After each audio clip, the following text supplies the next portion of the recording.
Hello family, welcome to Compiler Tales. Please don't forget to like, subscribe, and turn on post notification because it means the whole world to me.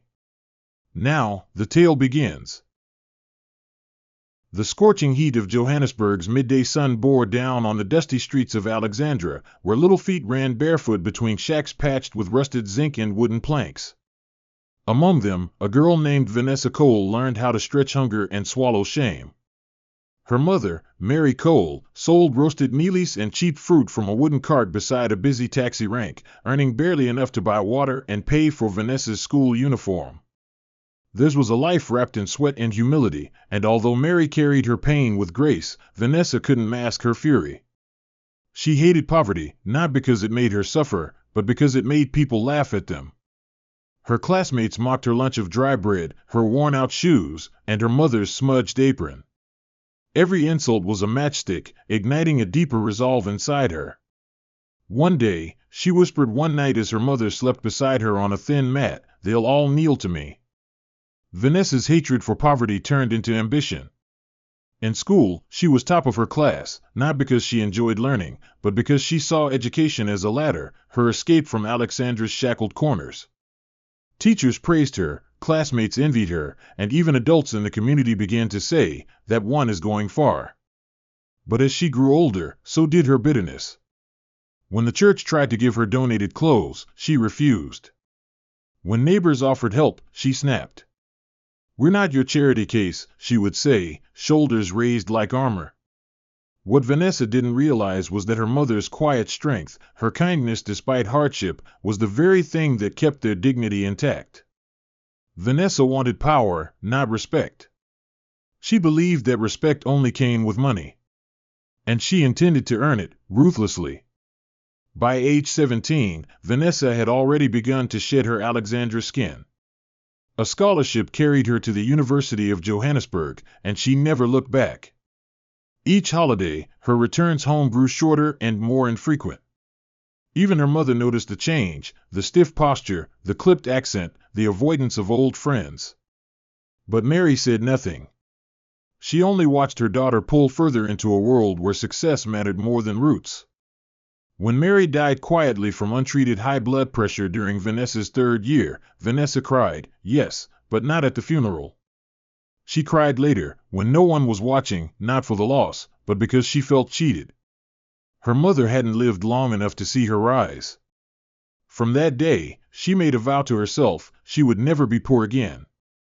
And she would never associate with anyone who reminded her of where she came from.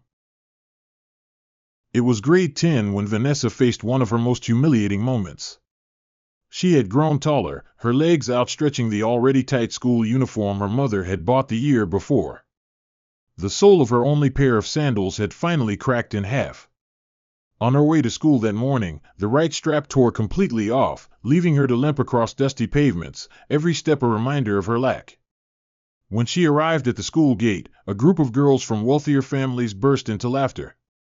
"Are you rehearsing for a limp parade?" one of them jeered.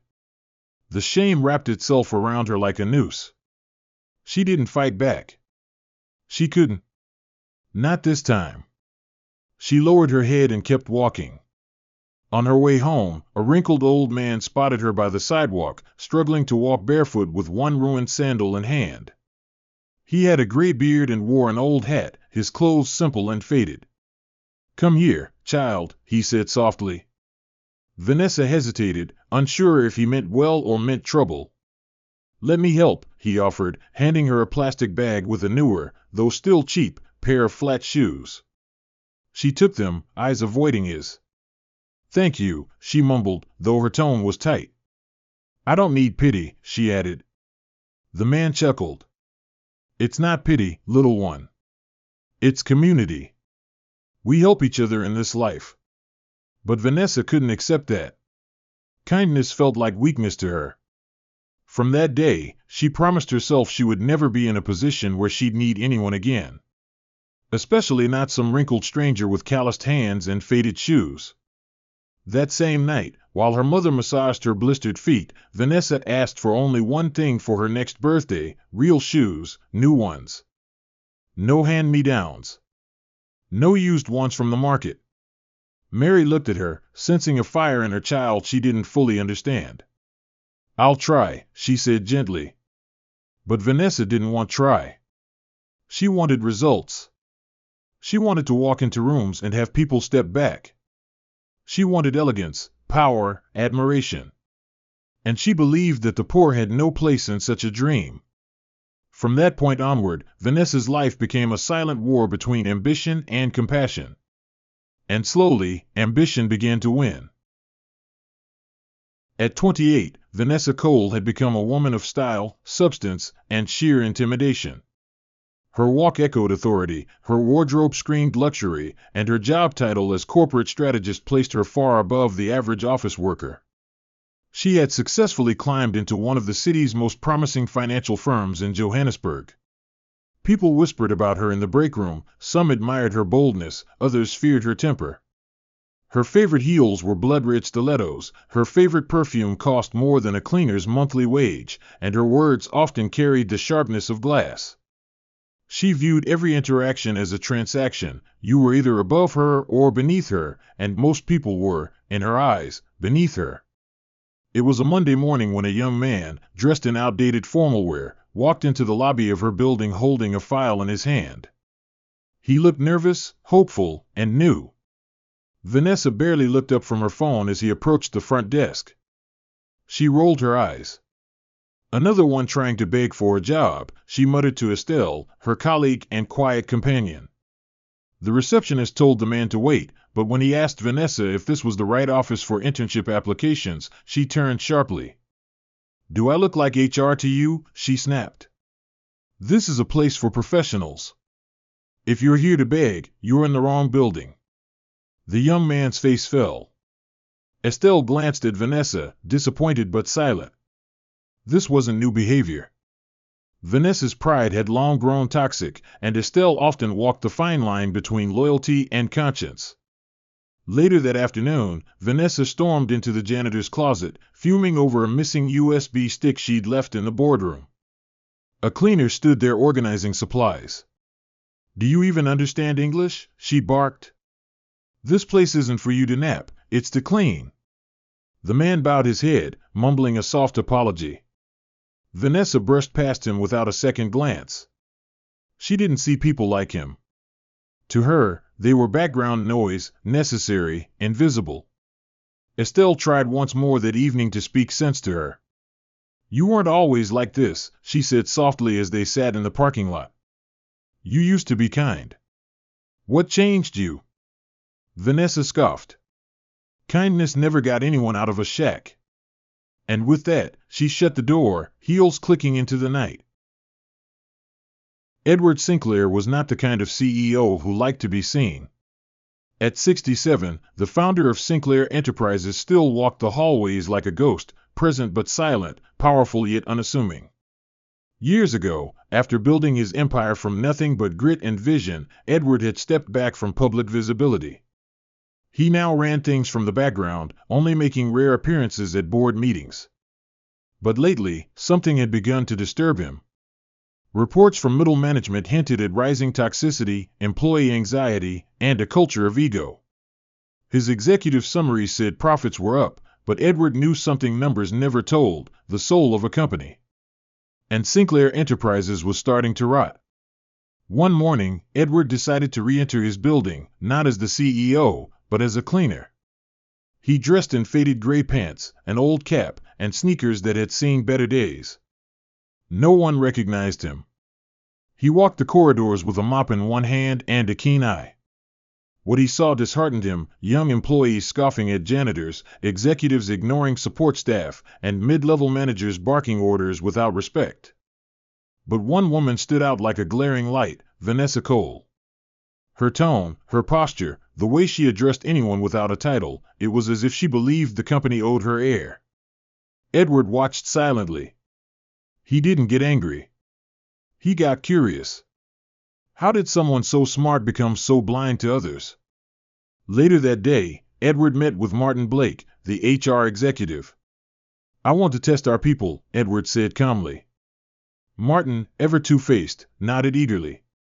But inside, he panicked. He had long enabled toxic talent like Vanessa to rise, seeing them as convenient weapons to keep others below. If Edward was planning to shake the system, Martin would have to protect his alliances. "Whatever you need, sir," he said. Edward smiled faintly. "Good. I'll be spending more time around here. Disguised. Watch who respects who." And with that, the test began, an old man with a mop, preparing to shake the foundations of a glittering empire.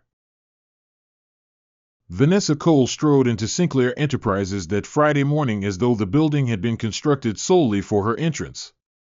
She was dressed in a cream blazer and silk slacks that clung perfectly to her confident stride, and her heels echoed across the marble floor like an announcement of war. She had prepared endlessly for this promotion interview, one that could catapult her into the executive circle. Yet, on her way to the private executive elevator, she encountered an elderly man dressed in a gray uniform, cap lowered just above his bushy brows. He stood firmly, holding a clipboard, and asked, "Excuse me, ma'am, may I confirm your identity?" Vanessa didn't pause. "Do I look like someone who needs to be stopped by security?" she barked. When the man gently extended a hand toward her, perhaps to prevent her from proceeding without clearance, Vanessa's frustration burst. With an impulsive snap of pride and ego, she slapped his hand and inadvertently caught his cheek in the swing. The hallway went completely silent. A few staff turned to look, unsure whether to intervene or disappear. The old man held his cheek gently but said nothing. Vanessa, unfazed, rolled her eyes and hissed, "Next time, know your place." She walked past him into the lift without waiting for an apology or even considering what she'd just done. As the elevator doors closed, whispers started. From the receptionist to the cleaners, the slap became a rumor, and the rumor a headline within the office walls. Unknown to Vanessa, the man she had assaulted was none other than Edward Sinclair, the very CEO she had come to impress. Edward, composed and calm, stood where she left him, his expression unreadable. A junior employee offered to escort him to the infirmary, but he declined, whispering, "No need. Let the day proceed." And with that, he turned, disappearing down a corridor no one paid much attention to. Later that afternoon, Vanessa's interview commenced in the upper floor's glass-walled boardroom. She was articulate, driven, and persuasive. The panel seemed impressed. Martin Blake sat smugly on the edge, already pushing for her promotion behind closed doors. Minutes later, one of the board members received a message and left abruptly. Unbeknownst to Vanessa, Edward had requested that the results of the interview be withheld, for now. "Let her have it," Edward had told Martin, "let her have the job she thinks she's earned. Then we'll see." Vanessa left the meeting smiling triumphantly, unaware that the air around her had shifted. Whispers grew louder. Stares followed her through the office. Some called it the slap of pride. Others quietly labeled her the woman who struck the janitor. But none dared speak it aloud, yet. The view from Vanessa's Sandton apartment was as glamorous as her social media feed.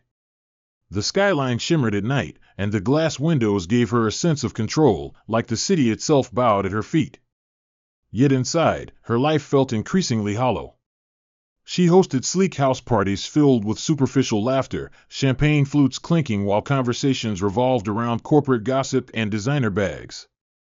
She had everything she'd ever dreamed of, a luxury car, a corner office, and thousands of followers who envied her online image. But none of it brought her peace. She avoided Alexandra entirely now, refusing to attend her old neighborhood's fundraisers or events. She claimed she was too busy, but deep inside, she feared being reminded of what she used to be. Poverty embarrassed her. And the more she tried to bury her past, the more she judged those who hadn't escaped it. One evening, Estelle visited her in the middle of a Friday night gathering. Dressed more modestly than the rest, Estelle brought a file Vanessa had forgotten at work. Vanessa, wine in hand, brushed her off. "You shouldn't have come all the way here for that," she said, offering a dry laugh. But Estelle's eyes wandered the apartment, spotless, curated, and cold. "Vanessa," she said, pulling her aside, "what happened to you?" Vanessa rolled her eyes. Nothing happened to me. I just got smarter. Estelle's concern deepened. People talk about what happened with the janitor. Some say it wasn't right. Vanessa's face tightened. He got in my way. That's all. And this company rewards power, not pity. The conversation ended there. Estelle left early, clutching her handbag like a shield against the opulence she'd just walked through. Meanwhile, in the quiet shadows of Sinclair Enterprises, Edward watched the surveillance footage of that morning's incident again. He wasn't angry, but he was deeply curious. Why had she reacted so violently to a simple question? What was she hiding behind that designer armor? He studied her file. Brilliant. Strategic. Respected. But polarizing. He noticed the same pattern in every team she'd worked with: rising performance, but low morale. People didn't quit their jobs. They quit Vanessa. Still, Edward wasn't interested in punishing her. He wanted to understand her. There was something about the fire in her eyes, something too familiar. And so, he decided, he would keep watching, quietly, and then offer her the most valuable thing she didn't know she needed: a lesson. Monday morning came with a surprise. Vanessa, confident and polished, received a memo stating she would be leading a new project analyzing outdated financial data and historical reports. She scoffed. "Is this a joke?" she asked Martin.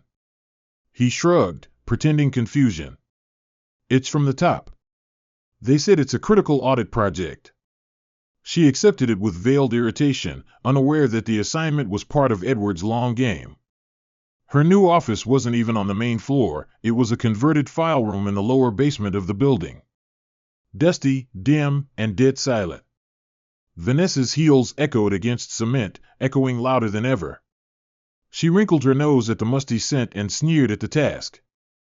Boxes upon boxes of old files sat waiting, some untouched since the early 2000s. It felt like exile. As the days passed, Vanessa's pride began to chip. She had no assistant, no team, no praise. Staff from other floors barely greeted her. At lunch, she sat alone, scrolling through photos of herself from better days. But the real sting came from the cleaners and guards she had once dismissed. Now they walked past her with cold politeness or quiet disdain. One janitor even refused to hold the door open, muttering under his breath, "Miss Cole doesn't need help."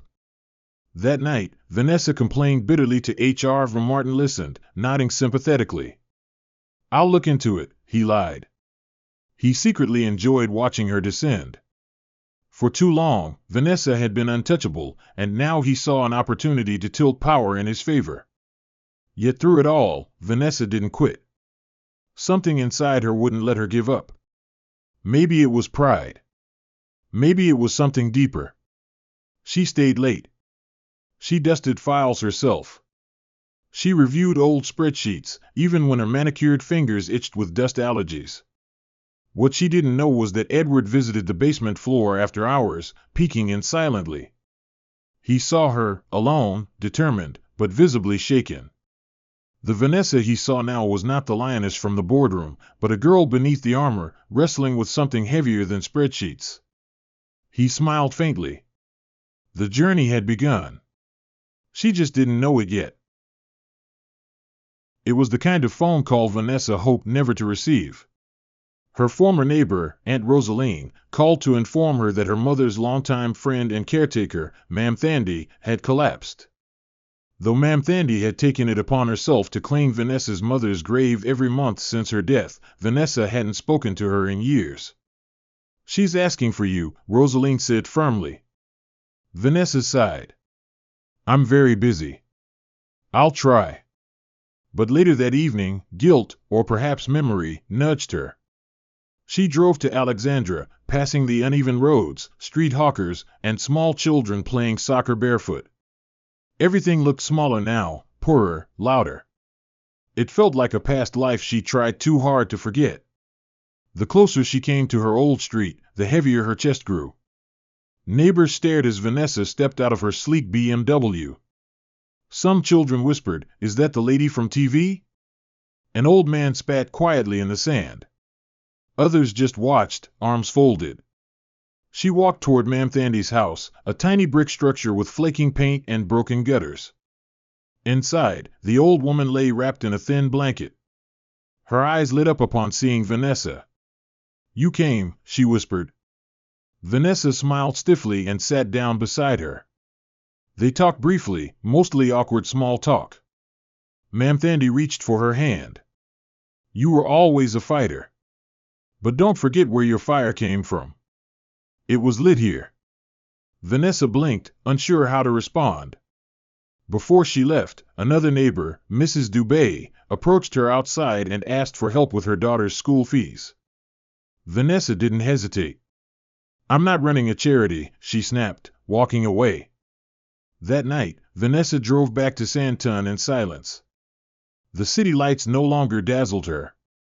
She stepped into her apartment and poured herself a drink, but the mirror reflected a version of herself she didn't recognize. She thought about Ma'am Thandy's frail voice and Mrs. Dube's eyes. Something inside her shifted, ever so slightly. But the walls she had built around her heart were thick. She told herself they were ungrateful. That she didn't owe anyone anything. But she couldn't sleep. For the first time in years, the past wasn't just a memory, it was a weight. And it was getting heavier. The roads of Alexandria hadn't changed much since Edward Sinclair last walked them: cracked tar, children chasing rolling tires, street vendors frying fat cakes in rusted pans. But today, the streets looked heavier, burdened. Dressed in an old polo shirt and a baseball cap, Edward moved unnoticed among the residents, observing life and quietly listening. He had heard rumors of Vanessa's family and the hardships she'd escaped, but nothing prepared him for the disconnection he saw firsthand.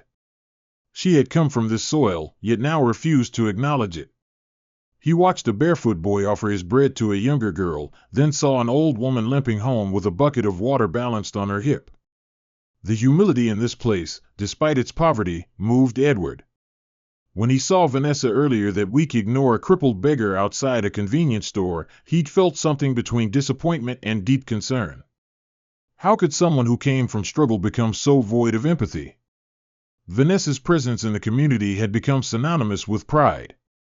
While some residents whispered tales of her success with awe, most spoke with bitterness. "She doesn't even greet anymore," one said.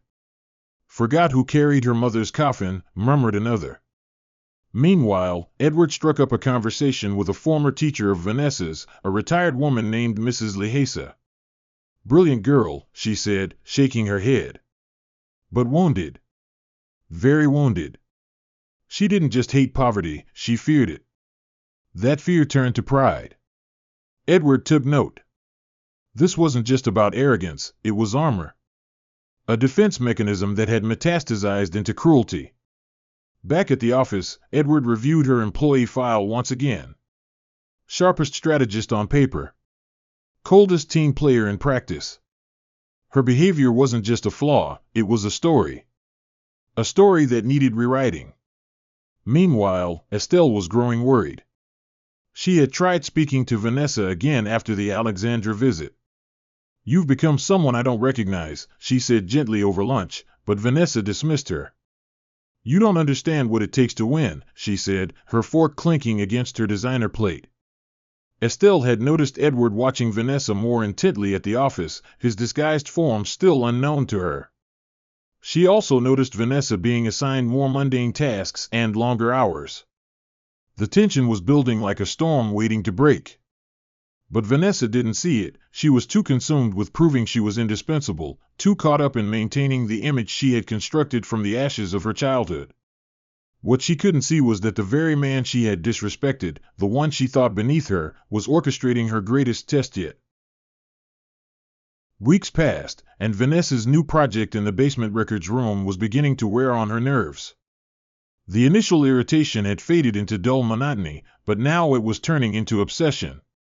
As she sifted through decades of financial documents, performance reviews, and forgotten project files, she began noticing patterns: employees who had risen swiftly and others who had been silently removed. One name kept reappearing in files from the early 1980s and late 90s: Edward S. The handwriting was familiar. She squinted at old signatures, then pulled out a dusty annual report. Her fingers trembled as she flipped through pages and landed on a photo: Edward Sinclair, 20 years younger, standing in front of the same building she now worked in. The caption stunned her: "From janitor to founder, Edward Sinclair celebrates 20 years of Sinclair Enterprises." Her breath caught. Everything slowed. Her fingers dropped the file as the memory flooded back, of the slap, of the uniformed man she dismissed so easily. Could it be? Her heart pounded as she recalled the eyes, the poise, the eerie silence he'd maintained. She stood abruptly, knocking over a stack of boxes. Panic filled her. Was it possible she had slapped the CEO? She had to know. She marched into Martin Blake's office, demanding answers. "Who's that janitor that used to work near the lift last month?" "The older one?" she asked. Martin, caught off guard, smirked. "Janitor? Oh, he was let go. Some temp from a contract firm." He lied with ease, but Vanessa's gut twisted. Something didn't add up. Why did Martin flinch when she mentioned the man? Why was the surveillance footage from that day suddenly inaccessible? Desperate for clarity, Vanessa returned to the records. She started piecing together timelines: Edward's upbringing, how he built the company from scratch, how he had once worked nights cleaning floors while attending business school. The resemblance was now undeniable. Her stomach churned with the realization that she had humiliated the very man who embodied everything she pretended to respect. The slap wasn't just foolish, it was catastrophic. But what haunted her more was that no one had said a word. Not Martin. Not HR. Not even Edward himself. Why? Was he planning something? Watching her? Testing her? For the first time since childhood, Vanessa felt genuinely afraid, not of losing a title, but of losing her mask. The boardroom was packed. Executives sat in polished seats, scrolling through presentations, murmuring notes about strategy, quarterly goals, and global expansion. Vanessa, confident once more in a black pinstripe suit, stood before the projector, detailing her proposed market pivot strategy for Sinclair's African expansion. The pitch was flawless, her voice firm, her analysis brilliant, her projections bold. She gestured with precision, answering every question thrown her way. For a moment, she felt restored. The shadows of the basement, the questions about the janitor, none of that mattered here. This was her element. This was where she ruled. But fate had other plans. A cleaner, carrying a tray of tea and files, stumbled at the back of the room, dropping a mug that shattered into ceramic shards. Vanessa's voice didn't falter until she turned and glared.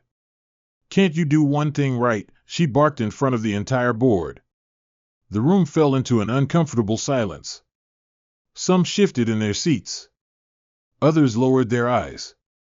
But before she could continue, the doors at the back opened.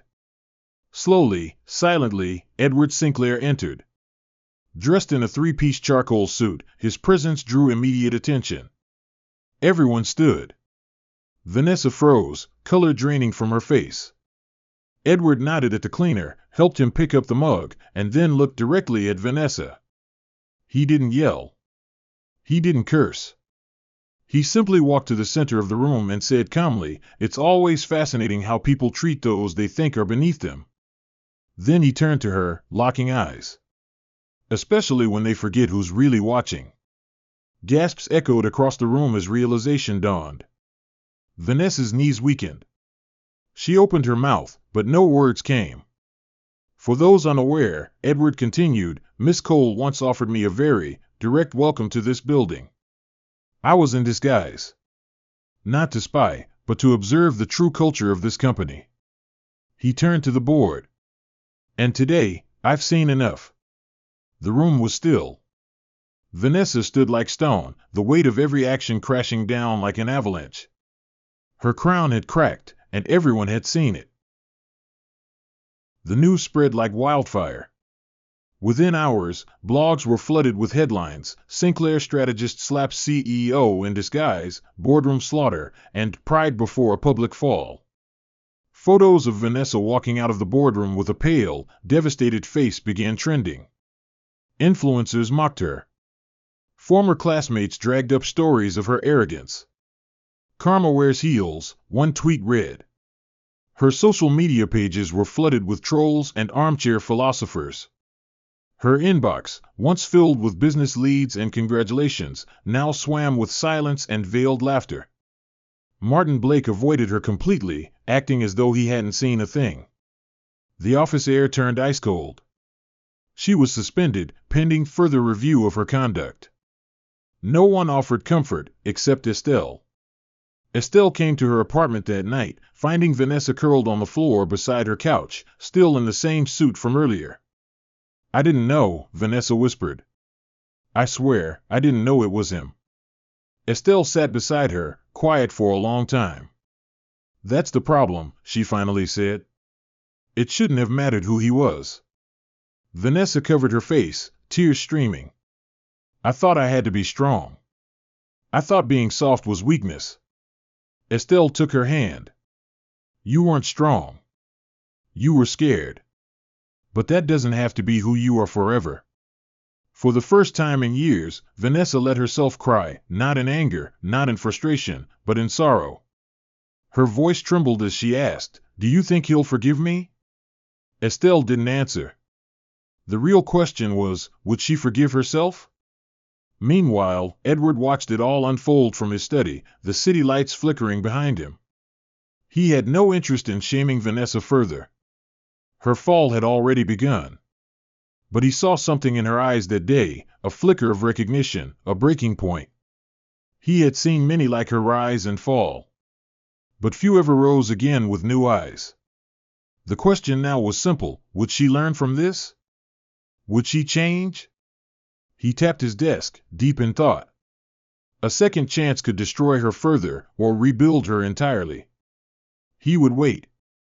And when the time was right, he would offer not revenge, but redemption. For days, Vanessa stayed holed up in her Santon apartment, blinds drawn, lights off, and phone on silent. The silence became a companion she couldn't outrun. She no longer bothered dressing up or maintaining her sharp appearance. Food deliveries went untouched. Her reflection in the mirror, barefaced, sunken eyes, and swollen lips from crying, was a stranger. She hadn't felt this exposed since her mother's funeral. But this pain was different. This wasn't grief for someone lost, it was grief for a version of herself she could no longer justify. The mighty had fallen, and the fall wasn't quiet, it was public, viral, and humiliating. Everyone now saw her the way she had judged others, harshly, with no context, no compassion. She thought about every cleaner she dismissed, every assistant she scolded, and the beggar she stepped over. The slap wasn't the worst thing she had done, it was just the loudest. A week later, she found herself back in Alexandra. No makeup, no heels, just a plain t-shirt and sneakers that hadn't touched gravel in years. Her feet stumbled as she walked down the familiar, uneven roads.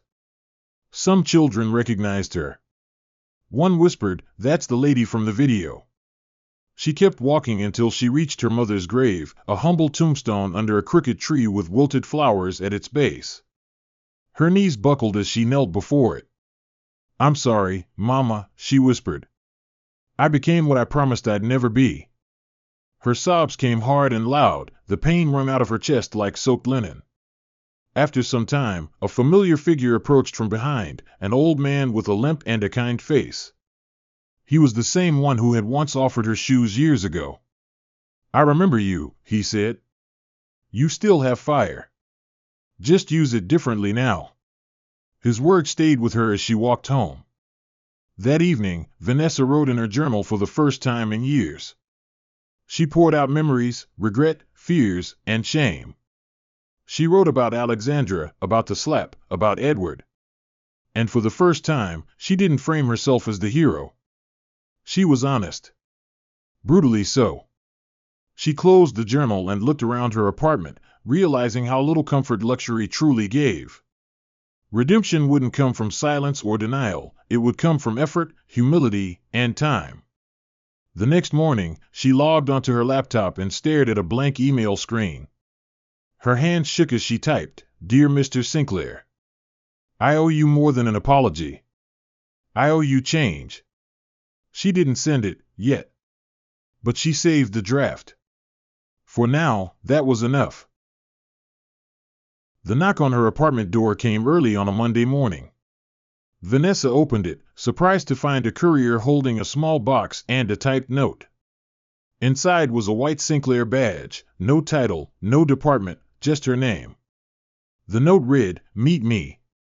9 a.m. basement level 2, yes." She knew what it meant.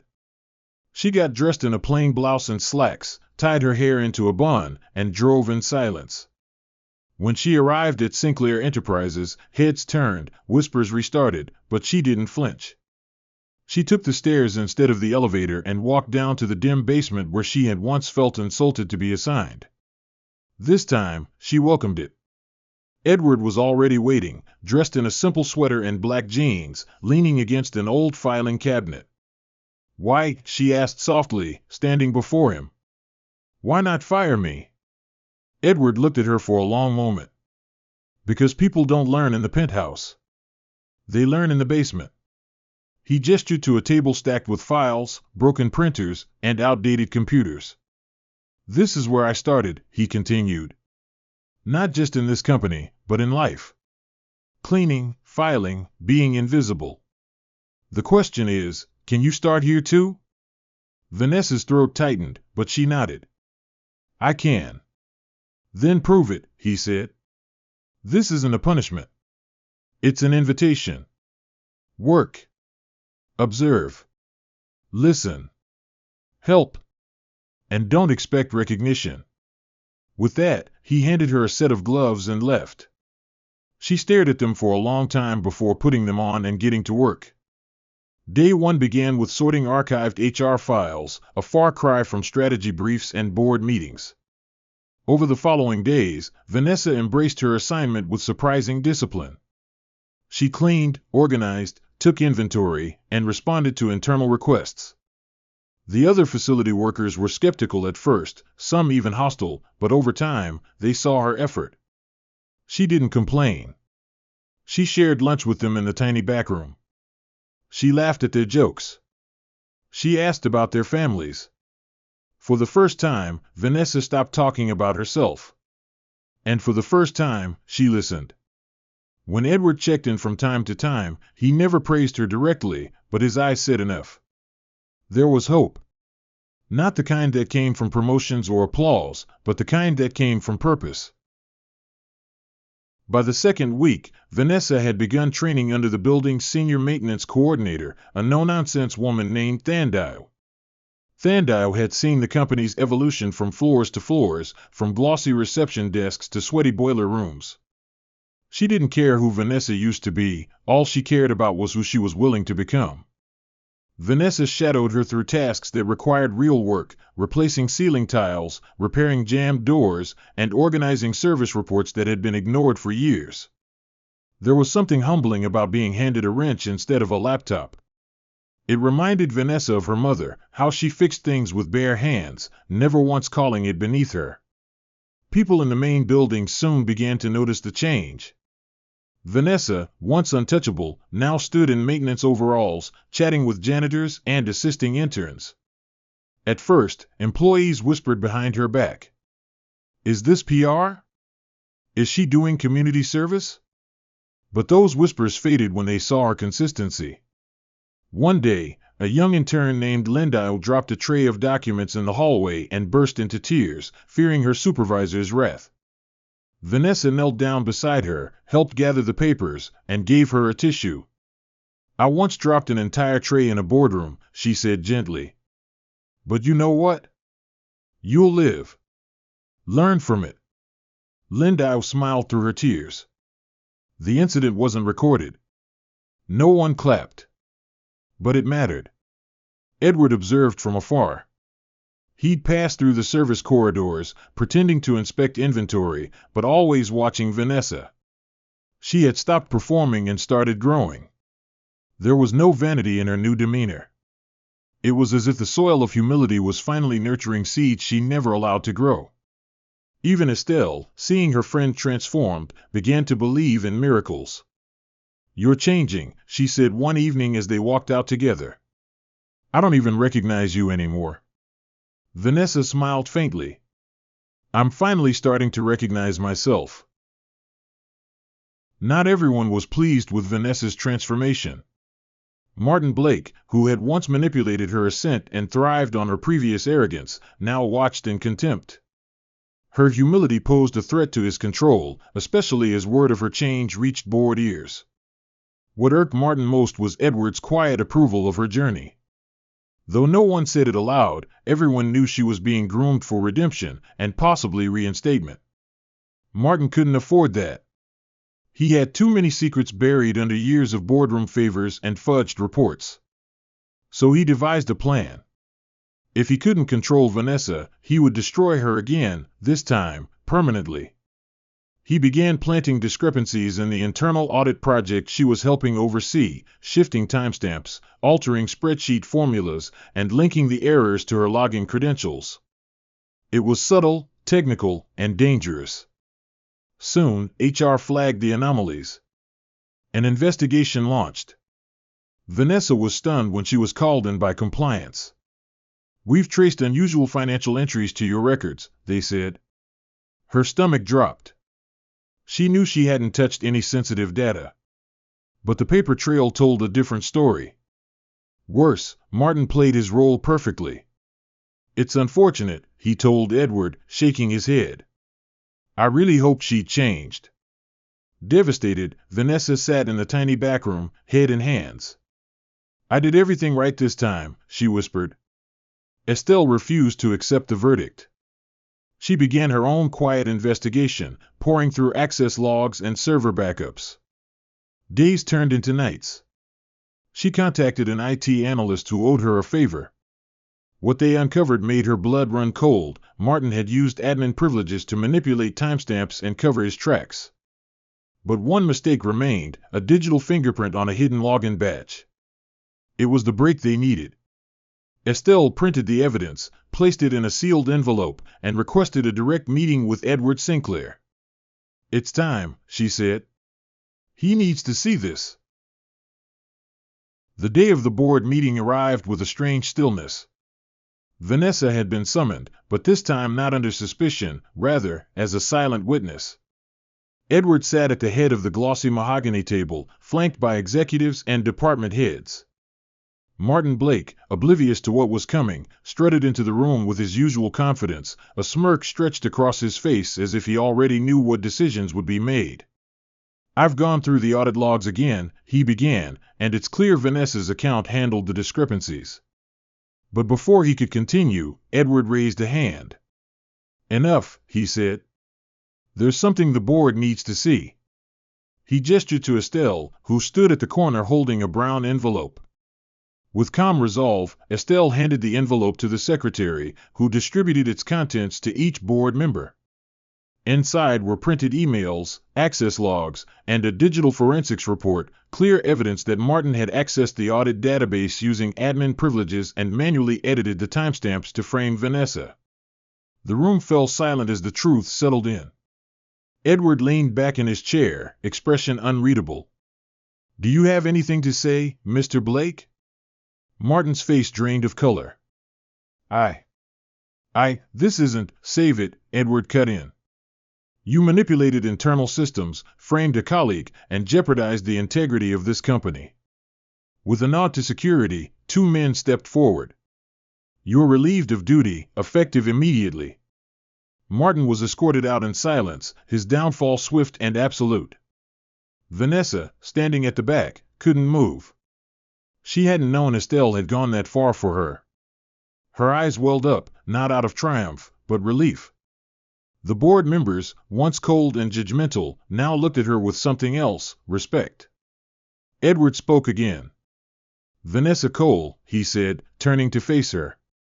"You've been through a storm. You've fallen, risen, and shown who you truly are. I don't offer second chances lightly, but you've earned yours." She stepped forward, voice trembling. Thank you. I won't waste it. For the first time in months, she walked out of that room with her head held high, not because she had power, but because she had peace. Vanessa's return to the strategy division was quiet and purposeful. No welcome banners. No press statements. Just a modest desk, a clean slate, and a new mindset. She declined the corner office, choosing instead to work from a mid-level suite near the analytics team. Her work spoke for itself, sharp as ever, but now laced with collaboration, mentorship, and integrity. Interns flocked to her, not out of fear, but admiration. She treated janitors like colleagues and receptionists like equals. No task was beneath her. People began to whisper again, but this time, the whispers were different. She's changed. She listens now. She leads with heart. The woman who once slapped a man she thought beneath her now opened boardroom doors for interns with a smile. But it wasn't just the corporate world that saw her transformation. Vanessa began visiting Alexandra every weekend, sometimes in plain clothes, sometimes in Sinclair-branded polos, always with humility. She helped repaint schools, bought uniforms for students, and launched a mentorship program for teenage girls called Rise Beyond Walls. She didn't broadcast it on social media. She did it because she had finally made peace with her roots. During one visit, she found herself sitting beside the same woman, Mrs. Dubé, who had once asked her for help and been turned away. This time, Vanessa brought her a scholarship envelope for her daughter. The woman, stunned, tried to speak. "You don't owe us anything," she said. Vanessa smiled. "I owe myself this. I owe my mother this." Edward watched from afar, never interrupting her process. He saw her thrive quietly, empower others, and rebuild her legacy brick by brick. At the company's end-of-year strategy session, he introduced her with a single line: "She is no longer defined by the slap, but by how she chose to rise after it." That line became a mantra. People from other companies, schools, and NGOs began reaching out to Vanessa, asking her to speak, to mentor, to advise. But she remained grounded. Her pride had once been her downfall. Now, her humility was her greatest asset. Late one night, after returning from a mentorship event, Vanessa sat at her kitchen table with a pen and notepad. The apartment was dim, lit only by a small lamp that cast warm shadows across the floor. She had carried so much over the years: anger, shame, ambition, but tonight, she needed to release it. And so she began to write, not to a company, not to a publication, but to her mother. "Dear Mama," she began. "I thought the world owed me something because of the pain I carried. I thought I had to crush everything beneath me to feel tall. But I was wrong." The words came like a flood, raw, messy, sincere.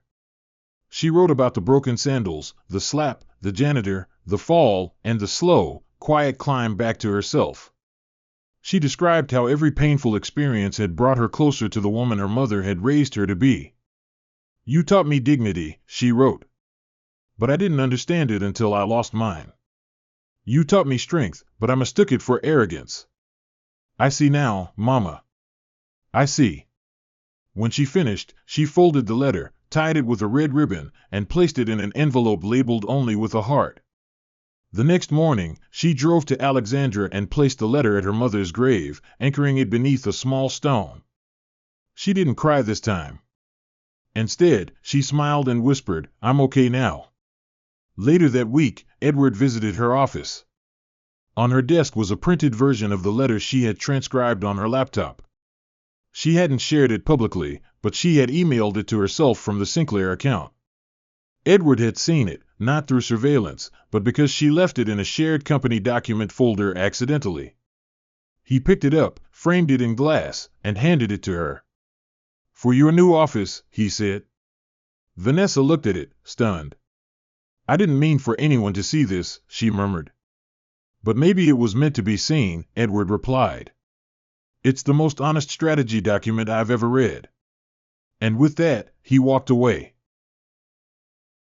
The annual Sinclair Leadership Summit drew hundreds of young professionals, entrepreneurs, and corporate leaders from across the continent.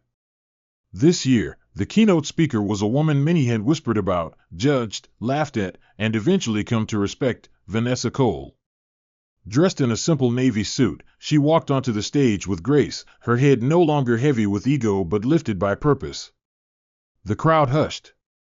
She looked at the faces, curious, hopeful, skeptical. And then she began.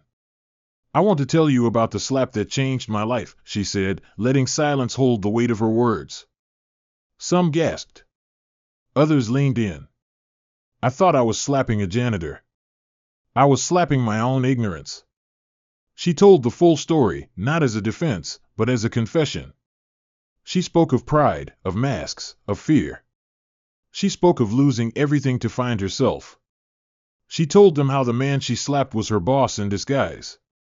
How he didn't fire her, but tested her. How he broke her down so she could finally rise, not with glitter, but with grit. "There is no shame in falling," she said. "But there is shame in refusing to learn when life hands you the truth." The applause came slowly, then grew louder, then roared. She stepped down, tears in her eyes, not because of the praise, but because she had finally told the truth, out loud, without shame. In the front row, Edward Sinclair stood and clapped quietly, a small smile tugging at his lips. When she joined him, he whispered, "You've earned your name back, Miss Cole." Outside the hall, reporters swarmed, but Vanessa took no questions. She looked up at the sky, took a deep breath, and walked forward. The slap she once wished to erase had become her greatest teacher. And now, every time she raised her hand, it was to lift someone else up. Her story wasn't about shame. It was about transformation. And that, above all, was what made her unforgettable. Thank you for watching. Please subscribe and turn on post notifications.